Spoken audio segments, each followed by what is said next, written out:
يا أيها الذين آمنوا استعينوا بالصبر والصلاة إن الله مع الصابرين ولا تقولوا لمن يقتل في سبيل الله أموات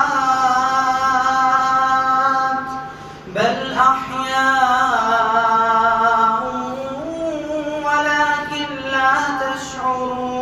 تشعرون ولنبلونكم بشيء من الخوف والجوع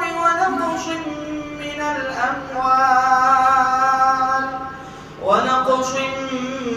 من الأموال والأنفس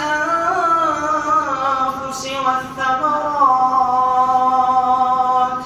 وبشر الصابرين الذين إذا أصابتهم مصيبة قالوا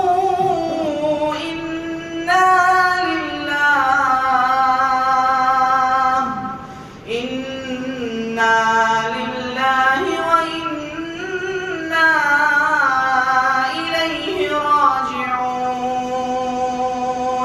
أولئك عليهم صلوات من ربهم ورحمة وأولئك